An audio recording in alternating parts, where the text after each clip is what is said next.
Monsieur le maire du Lamentin, en Guadeloupe, que sont les 3 réalisations dont vous êtes le plus fier dans votre ville? Alors, il y a des choses qui sont réclamées par la population et qui sont visibles. Moi, je vous parlerai de ce qui est structurant et qui peut-être ne sont pas forcément visibles, mais structurants. La première réalisation que j'ai pu faire en arrivant en tant que maire, c'est réhabiliter l'usine de production d'eau de Lamentin. Faire en sorte que cette usine de production d'eau permette à Lamentin d'avoir une capacité de production d'eau qui rende la commune autonome en termes de production d'eau et qui fait qu'aujourd'hui, à Lamentin, sauf intempéries bien sûr, sauf accident, on n'a pas de trou d'eau. On a de l'eau 24 sur 24, 365 sur 365 jours. C'est parce qu'on a eu, je pourrais dire, cette idée fondamentale de travailler sur ce qui est structurant, c'est l'eau. La deuxième chose, c'est que nous avons quand même un bateau amiral à Lamentin en termes de développement et particulièrement de développement d'un secteur qui est le bien-être autour de l'eau et des bienfaits de l'eau de Ravenschaude, c'est d'avoir réhabilité aussi, reconstruit et relancé la station thermoludique de Ravenschaude. Actuellement, elle est en rénovation, mais elle va réouvrir très bientôt, cette station, et d'avoir pensé à réorganiser son mode de gestion. Je pense que quand on repartira sur ce nouveau modèle de gestion, on en fera un exemple à la fois pour la Guadeloupe, mais pour la France entière.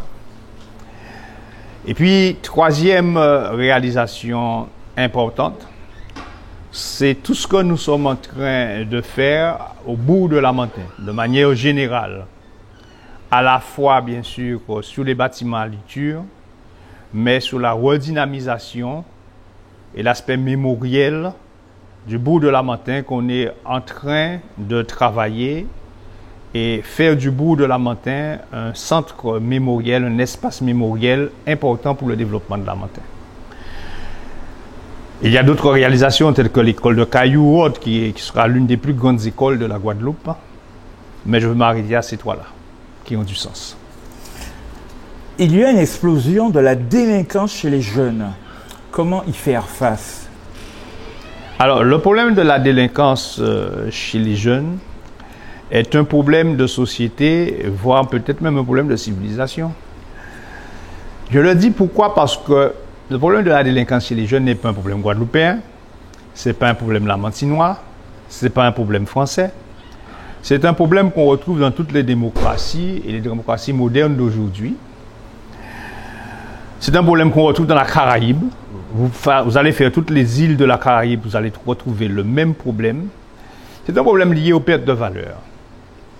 Et c'est un problème lié à la quête d'identité et à la quête de valeur. Quand vous n'êtes pas accroché à des valeurs cardinales, quand vous ne donnez pas de sens à votre vie, quand votre vie s'arrête à quelque chose qui est éphémère, quand vos amis sont des amis virtuels, quand vous n'avez pas d'ancrage culturel et que vous n'avez pas de perspective en termes de développement personnel, mais de développement aussi de la société dans laquelle vous vivez, vous êtes perdu.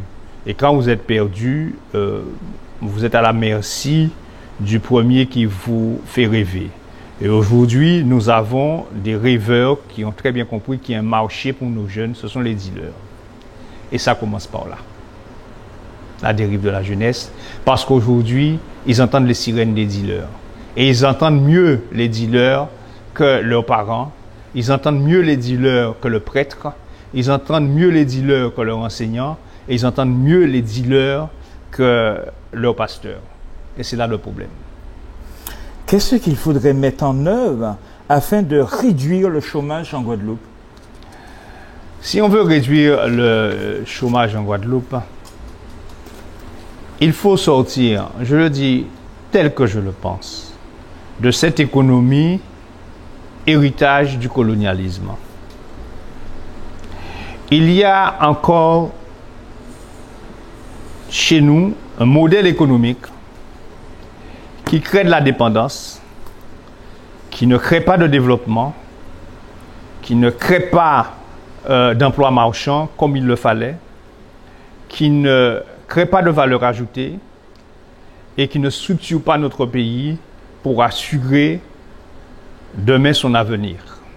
Pourquoi? Parce que ce modèle économique n'a pas été fait au profit d'un développement local et endogène, mais au profit d'un développement français dont l'intégration des territoires, de nos territoires, Guadeloupe, Martinique, Guyane, etc.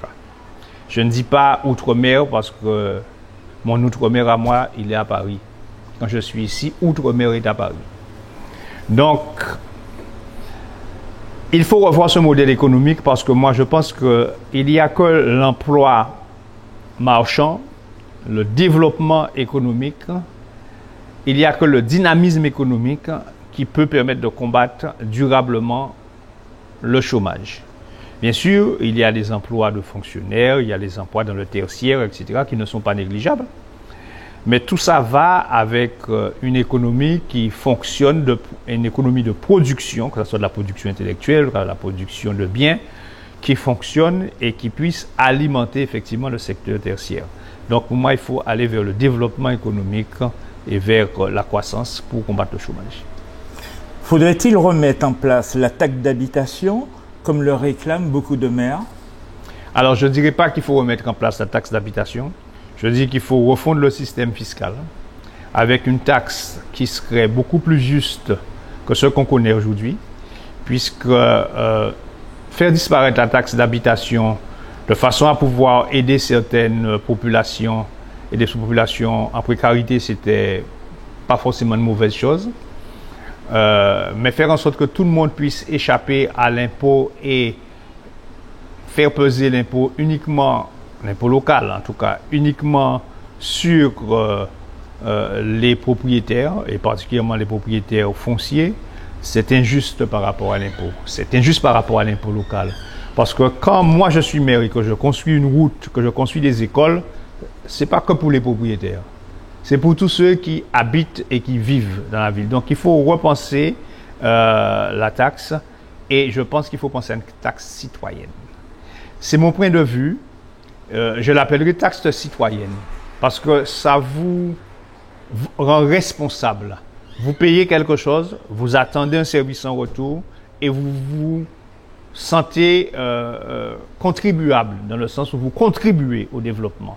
Donc, une contribution citoyenne, moi je l'appellerais ainsi, une contribution citoyenne. Voilà.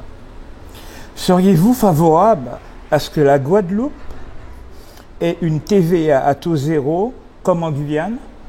Alors, là on parle encore d'impôts et on parle d'une autre taxe qui serait une taxe sur la consommation. Et ça nous ramène bien sûr à tout le débat qu'il y a entre l'existence de la TVA et de l'octroi de mer. Moi, je pense qu'il nous faut un impôt sur la consommation, qui est un impôt qui, dans l'esprit de l'octroi de mer, protège le développement économique local et qui permettrait effectivement que nos entreprises soient protégées, mais qui en même temps permettent à nos entreprises d'acquérir des intrants, d'acquérir des approvisionnements à meilleur coût pour être compétitif. Donc, une TVA à taux zéro pourrait booster la consommation à condition, je le dis bien, à condition effectivement que ce qui est gagné soit reversé dans la production locale, soit reversé dans la création d'entreprises et ne vienne pas alimenter la marge nette des entreprises. Avez-vous quelque chose à rajouter? Oui, c'est beaucoup plus politique ce que je vais rajouter. Ma vision en tant que maire et en tant que président de l'association des maires, c'est de dire que Depuis quelque temps, la République vacille. L'esprit républicain vacille et le vivre ensemble est de plus en plus difficile, de plus en plus compliqué. Les valeurs extrémistes, que ce soit d'extrême droite ou d'extrême gauche, je suis un homme de gauche, je ne suis pas un extrémiste parce qu'à mon avis, personne ne vit dans les extrêmes. Il faut pouvoir concilier et vivre ensemble. Il est temps que des valeurs qui sont des valeurs de vivre ensemble, de conciliation, puissent regagner du terrain. Et pour le faire, à mon avis, très sincèrement, il faut remettre notre identité, notre culture. Il faut remettre au centre le sens qu'on donne au pays, le sens qu'on donne à notre vie. Malheureusement, les discours politiques que j'entends aujourd'hui, les orientations politiques que j'entends aujourd'hui, qui veulent être des orientations politiques ultra rationnelles, soi-disant, ne vont pas vers cette quête de l'identité et de la personnalité. Je suis un autonomiste et je pense que l'avenir de nos territoires et de la Guadeloupe passe par le principe de la différenciation.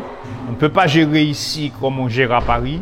On ne peut pas gérer ici avec les mêmes outils qu'on gère à Paris.